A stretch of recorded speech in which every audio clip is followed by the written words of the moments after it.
Snacks ಮಾಡ್ಕೊಳ್ಳಿ. ಏನು ಬೇಕು? ಕಾಟ್ರಿ rolls. Okay. Hi friends, welcome back to my YouTube channel.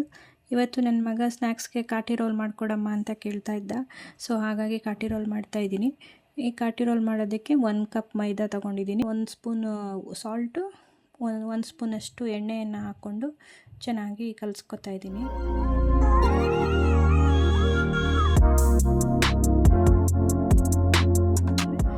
ಇದಕ್ಕೆ ನೀರನ್ನು ಹಾಕ್ಕೊಂಡು ನಾರ್ಮಲ್ ಚಪಾತಿ ಹಿಟ್ಟಾದ ಹದದಲ್ಲಿ ಕಲಿಸ್ಕೊಂಡ್ರೆ ಆಯಿತು. ಸ್ವಲ್ಪ ಚಪಾತಿ ಹಿಟ್ಟಿಗಿಂತ ಸ್ವಲ್ಪ ಸಾಫ್ಟ್ ಇದ್ದರೂ ಆಗುತ್ತೆ.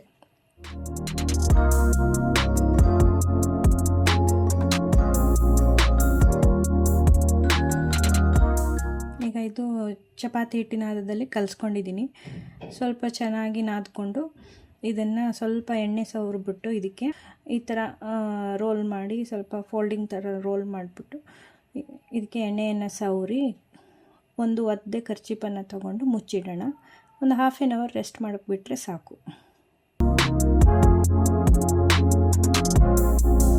ಈಗ ಒಂದು ಬೌಲ್ ತಗೊಂಡು ಅದಕ್ಕೆ 4 ಟೀ ಸ್ಪೂನಷ್ಟು ಸಾಸಿವೆ ಎಣ್ಣೆಯನ್ನು ಹಾಕೋತಾ ಇದ್ದೀನಿ. 2 ಟೀ ಸ್ಪೂನಷ್ಟು ಅಚ್ಕಾರದ ಪುಡಿ. ನಿಮಗೆ ಬೇಕಿದ್ದರೆ ಸಾಸಿವೆ ಎಣ್ಣೆ ಜಾಗದಲ್ಲಿ ನಾರ್ಮಲ್ ಎಣ್ಣೆ ಬೇಕಿದ್ದರೂ ಹಾಕ್ಕೋಬೋದು. ಅದೇ ಸಾಸಿವೆ ಎಣ್ಣೆ ಹಾಕ್ಕೊಂಡ್ರೆ ಸ್ವಲ್ಪ ಟೇಸ್ಟ್ ಡಿಫ್ರೆನ್ಸ್ ಆಗಿ ಚೆನ್ನಾಗಿರುತ್ತೆ ಅಂತ ಅಂದ್ಬಿಟ್ಟು ನಾನು ಸಾಸಿವೆ ಎಣ್ಣೆಯನ್ನು ಹಾಕ್ಕೊಂಡಿದ್ದೀನಿ. ಇದಕ್ಕೆ ಸ್ವಲ್ಪ ಒಂದು 4 ಟೀ ಸ್ಪೂನಷ್ಟು ಮೊಸರನ್ನು ಹಾಕ್ಕೋತಾ ಇದ್ದೀನಿ. ಆಮೇಲೆ ಸ್ವಲ್ಪ ಬ್ಲ್ಯಾಕ್ ಸಾಲ್ಟ್ ಹಾಕ್ಕೋತಾ ಇದ್ದೀನಿ. ಸ್ವಲ್ಪ ಗರಂ ಮಸಾಲ ಪುಡಿ ಒಂದು ಹಾಫ್ ಟೀ ಸ್ಪೂನಷ್ಟು ಹಾಕ್ಕೊಂಡ್ರೆ ಸಾಕು. ಚೆನ್ನಾಗಿ ಮಿಕ್ಸ್ ಮಾಡ್ಕೊಳ್ಳೋಣ. ಮಿಕ್ಸ್ ಮಾಡಿದಾಗಿದೆ ನೋಡಿ, ಕಲರ್ ಎಷ್ಟು ಚೆನ್ನಾಗಿ ಬಂದಿದೆ ಅಂತ. ಇದಕ್ಕೆ ಸ್ವಲ್ಪ ಸ್ಮೋಕ್ ಫ್ಲೇವರ್ ಬರಲಿ ಅಂತ, ಗ್ರಿಲ್ಡ್ ಫೀಲ್ ಬರಲಿ ಅಂತ ಅಂದ್ಬಿಟ್ಟು ಒಂದು ಕೆಂಡ ತಗೊಂಡು ಆ ಕೆಂಡದ ಮೇಲೆ ಸ್ವಲ್ಪ ಒಂದು ಅರ್ಧ ಟೀ ಸ್ಪೂನಷ್ಟು ತುಪ್ಪ ಹಾಕಿ ಮುಚ್ಚಿಡ್ತಾ ಇದ್ದೀನಿ. ಈಗ ಅದು ಸೈಡಲ್ಲಿ ಇಟ್ಕೊಂಡಲ್ಲ, ಈಗ ಪನ್ನೀರನ್ನು ಕಟ್ ಮಾಡ್ಕೊತಾ ಇದ್ದೀನಿ.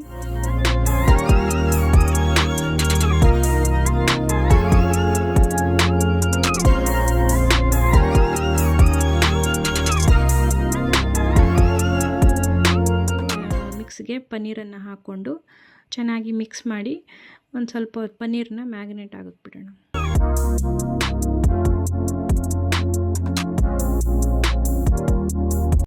ರೋಲ್ ಸ್ಟಫಿಂಗೋಸ್ಕರ ಈರುಳ್ಳಿಯನ್ನು ಕಟ್ ಮಾಡ್ಕೊತಾ ಇದ್ದೀನಿ. 1 ಈರುಳ್ಳಿ ತೊಗೊಂಡಿದ್ದೀನಿ ನಾನು.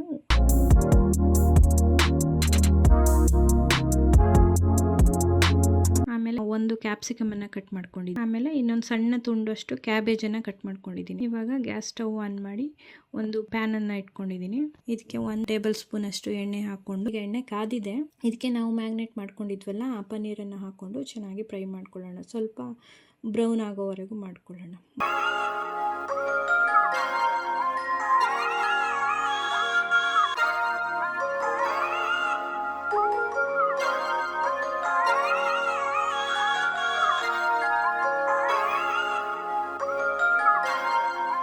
ಈಗ ನೋಡಿ, ಪನ್ನೀರ್ ಚೆನ್ನಾಗಿ ಫ್ರೈ ಆಗಿದೆ. ಕಟ್ ಮಾಡಿ ಇಟ್ಕೊಂಡಿರೋ ಈರುಳ್ಳಿ, ಆಮೇಲೆ ಕ್ಯಾಪ್ಸಿಕಮ್, ಕ್ಯಾಬೇಜ್ ಎಲ್ಲವನ್ನು ಹಾಕ್ಕೊಂಡು ಚೆನ್ನಾಗಿ ಮಿಕ್ಸ್ ಮಾಡ್ಕೋತಾ ಇದ್ದೀನಿ. ಒಂದು ಸ್ವಲ್ಪ ಫ್ರೈ ಮಾಡ್ಕೊಳ್ಳೋಣ ಸಾಕು. ಆ ವೆಜಿಟೇಬಲ್ಸ್ನ ಕ್ರಂಚಿನೆಸ್ ಹಾಗೇ ಇರಲಿ ಅಂತ, ಜಾಸ್ತಿ ಫ್ರೈ ಆಗೋದೇನು ಬೇಡ.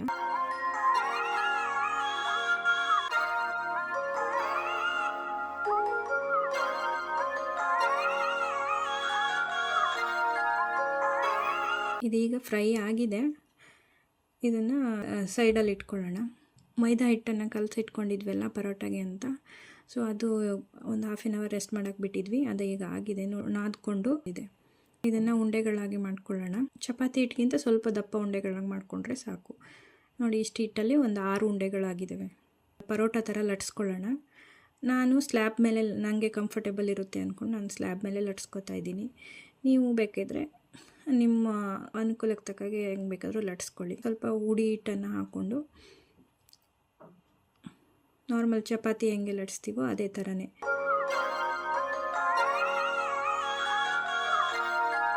ಇದಕ್ಕೆ ಈಗ ಸ್ವಲ್ಪ ಮೇಲ್ಗಡೆ ಎಣ್ಣೆಯನ್ನು ಹಾಕ್ಕೊಂಡು ಆಮೇಲೆ ಸ್ವಲ್ಪ ಮೈದಾ ಹುಡಿ ಹಿಟ್ಟನ್ನು ಉದುರಿಸ್ಕೊಂಡ್ರೆ ಸ್ವಲ್ಪ ಪರೋಟ ಲೇಯರ್ ಆಗಿ ಬರಲಿ ಅಂತ ಅಷ್ಟೇ. ಆಮೇಲೆ ಇದನ್ನು ಈ ಥರ ಫೋಲ್ಡಿಂಗ್ ಮಾಡ್ತಾಯಿದ್ದೀನಿ. ಸ್ವಲ್ಪ ರೌಂಡಾಗಿ ಸುತ್ತಿ ಈ ಥರ ಉಳಿದಿರೋ ಹಿಟ್ಟನ್ನು ಸ್ವಲ್ಪ ಕೆಳಗಡೆಯಿಂದ ಹಾಕ್ಕೊಂಡ್ರೆ ಬಿಟ್ಕೊಳ್ಳಲ್ಲ. ನೀಟಾಗಿ ಬರುತ್ತೆ ಲಟ್ಸ್ಬೇಕಾದ್ರೆ, ಸಪ್ರೇಟ್ ಆಗಲ್ಲ ಅಂತ. ಈಗ ನೀಟಾಗಿ ಚಪಾತಿ ಥರ ಮತ್ತೆ ತಿರ್ಗಾ ಲಟ್ಸ್ಕೊಂಡ್ರೆ ಪರೋಟ ರೆಡಿ ಆಗುತ್ತೆ.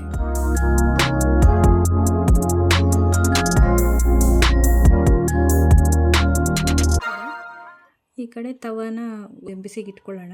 ತವ ಬಿಸಿ ಆಗಿದೆ, ಪರೋಟ ಹಾಕುತ್ತಾ ಇದ್ದೀನಿ. ನೀವು ಸ್ಟಾರ್ಟಿಂಗಲ್ಲೇ ಏನು ಎಣ್ಣೆಯನ್ನು ಹಾಕ್ಕೊಂಡು ಬೇಯಿಸೋದೇನು ಬೇಕಾಗಿಲ್ಲ. ಸೊ ಸ್ವಲ್ಪ ಎರಡು ಸೈಡೂ ಸ್ವಲ್ಪ ಬೆಂದು ಹಾಗೆ ಡ್ರೈ ಆಗಿ ಬೆಂದಾದಮೇಲೆ ಸ್ವಲ್ಪ ಎಣ್ಣೆಯನ್ನು ಹಾಕ್ಕೊಂಡು ಬೇಯಿಸ್ಕೋಬೋದು. ಈಗ ಎರಡು ಸೈಡು ಸ್ವಲ್ಪ ಬೆಂದಿದೆ. ಈಗ ಸ್ವಲ್ಪ ಎಣ್ಣೆಯನ್ನು ಹಾಕೋತಾ ಇದ್ದೀನಿ ಮೇಲ್ಗಡೆಯಿಂದ. ಈ ಎಣ್ಣೆಯನ್ನು ಹಾಕಾದ್ಮೇಲೆ ಚೆನ್ನಾಗಿ ಬ್ರೌನ್ ಆಗೋವರೆಗೂ ಬೇಯಿಸ್ಕೊಳ್ಳೋಣ. ಪರೋಟ ರೆಡಿ ಆಗಿದೆ. ಈಗ ಪರೋಟನ ತೆಗೆದು ಒಂದು ಪ್ಲೇಟಲ್ಲಿ ಹಾಕ್ಕೊಂಡು ಅದಕ್ಕೆ 1 ಸ್ಪೂನಷ್ಟು ಮಯೋನೀಸನ್ನು ಹಾಕೋತಾ ಇದ್ದೀನಿ. ಈಗ ಸ್ಟಫಿಂಗ್ ಮಾಡಿ ಇಟ್ಕೊಂಡಿದ್ವಲ್ಲ ಅದನ್ನು ಮಿಡಲಲ್ಲಿ ಹಾಕಿ ಅದ್ರ ಮೇಲೆ ಸ್ವಲ್ಪ ಕೆಚಪ್ಪನ್ನು ಹಾಕಿ ಟ್ಯಾಂಗಿಯಾಗಿ ಚೆನ್ನಾಗಿರುತ್ತೆ ಅಂದ್ಕೊಂಡು ನಾನು ಅದಕ್ಕೆ ಸ್ವಲ್ಪ ಚಾಟ್ ಮಸಾಲ ಕೂಡ ಹಾಕೋತಾ ಇದ್ದೀನಿ. ನಿಮ್ಗೆ ಇಷ್ಟ ಇದ್ದರೆ ನೀವು ಹಾಕ್ಕೊಳ್ಳಿ. ಈಗ ರೋಲ್ ಥರ ಅದನ್ನು ಫೋಲ್ಡ್ ಮಾಡಿದ್ರೆ ಆಯಿತು.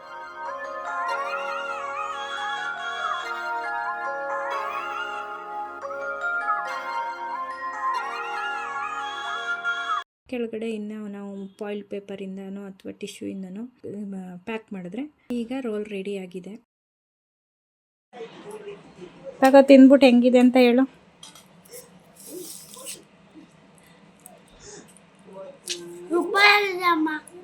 ಮಕ್ಕಳು ಕೂಡ ಚೆನ್ನಾಗಿದೆ ಅಂತ ಇಷ್ಟಪಟ್ಟು ತಿಂತಾ ಇದ್ದಾರೆ. ಸೊ ನೀವು ಕೂಡ ಈ ರೆಸಿಪಿನ ಟ್ರೈ ಮಾಡಿ. Thanks for watching.